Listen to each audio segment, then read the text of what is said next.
Hey, this is Derek Murdock, and I am in SPHE425, and this is our project for week 7, so the video for our injury that we chose to do. So the injury that I chose to do, so I've got my questions right here on my computer, and then I've got all of my information that I'm going to try to explain to you on my notepad right here.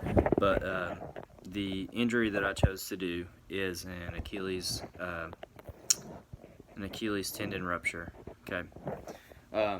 So the main things, the structures that are involved in this is it's the Achilles tendon, obviously, and then you've also got the gastrocnemius and the soleus, as well as the calcaneus that are involved. So basically, your gastrocnemius, both sides of this, and then obviously your Achilles, and then your calcaneus, which is down here where it attaches. So as far as this goes,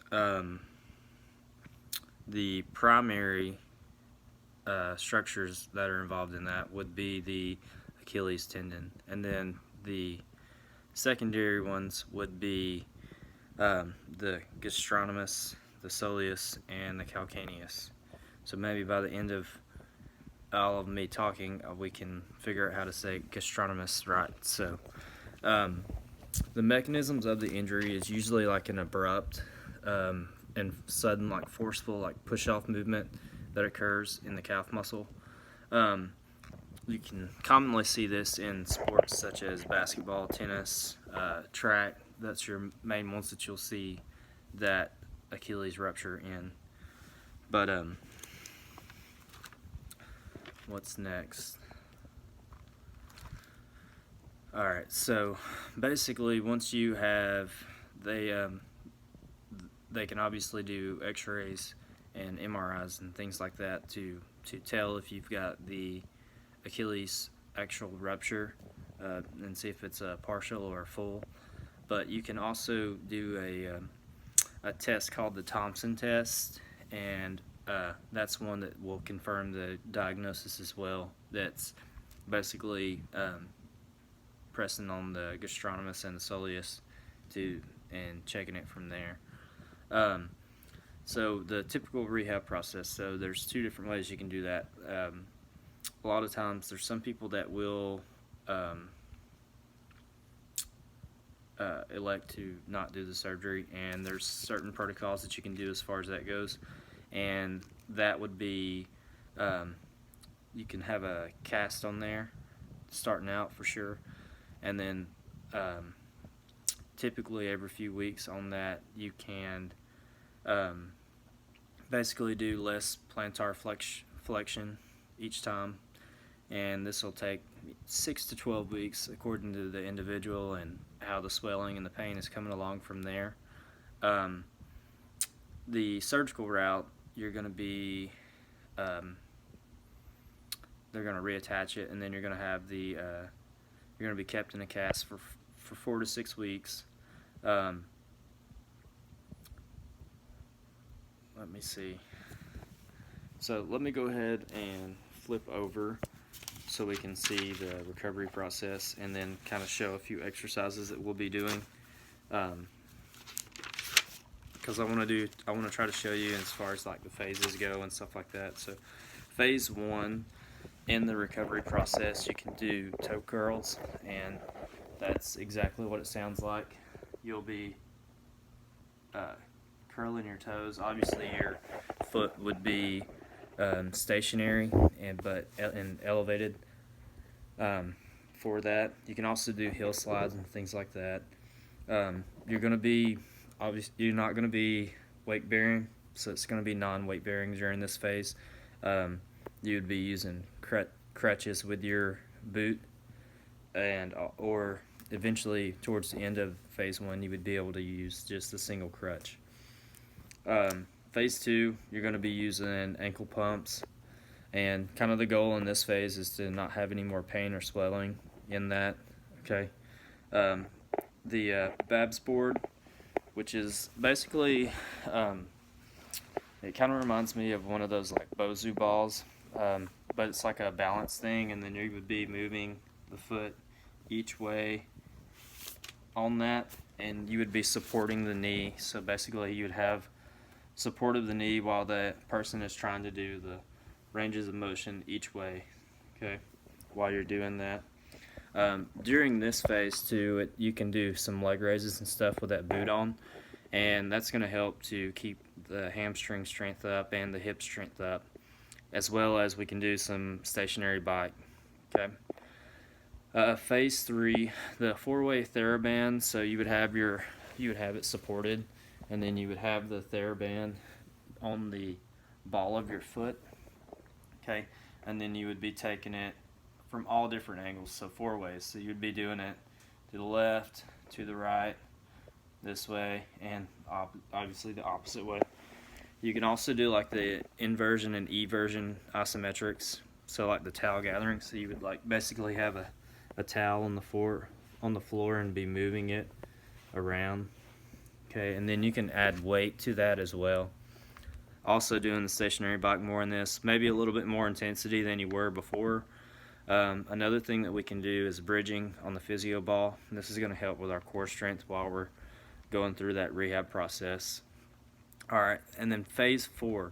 Okay, so this is the returning to play. So like we're planning on getting closer to that recovery process and ending right there. Okay, so calf raises. So you can do like single and double calf raises.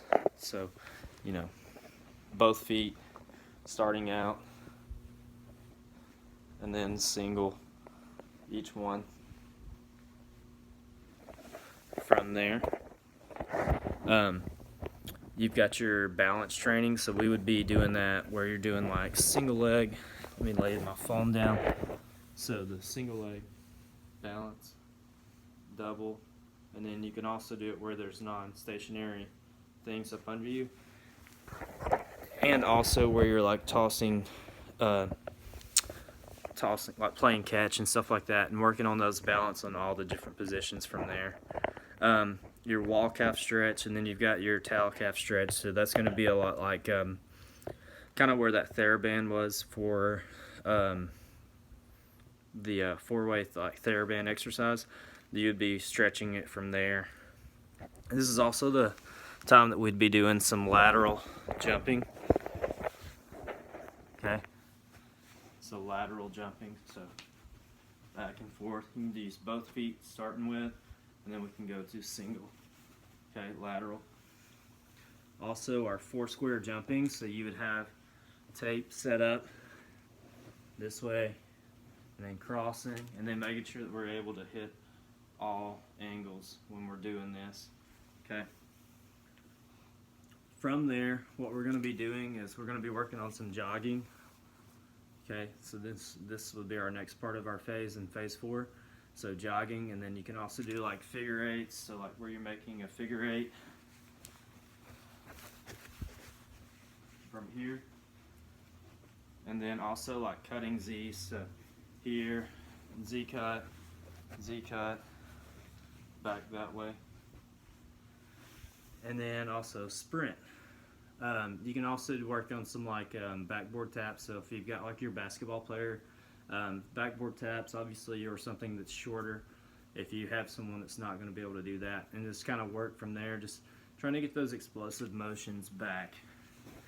So there's our few showing the exercises that we'd be doing for them. Let me make sure I answer the last few questions. So you're going to have a longer recovery time for obviously older people. This is a very common injury between 30 and 50-year-old males. Males are more typical to get it than females. So the functions and expectations for this, whenever you're getting back to full strength, are going to be 85% strength, no pain, no swelling, physician clearance is going to be there, your full range of motion, equal single leg distance, and then using your test. Okay, so when we're using our crossover test, single leg test, you want it to be within a 10% range of your healthier leg, okay, of the two. So like when you're doing your single leg test, when we do our measurements, it needs to be within 10% of the healthier leg whenever you're doing that, and that's going to help us to make sure that we are on page to get back to full recovery. Full recovery is going to vary from patient to patient.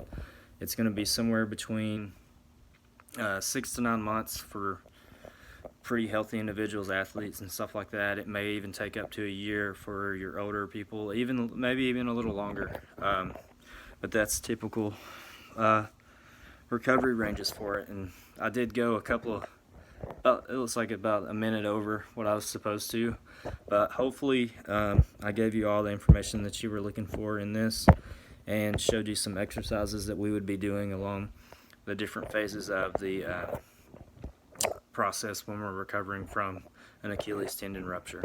But anyways, thank you for your time. Have a good day.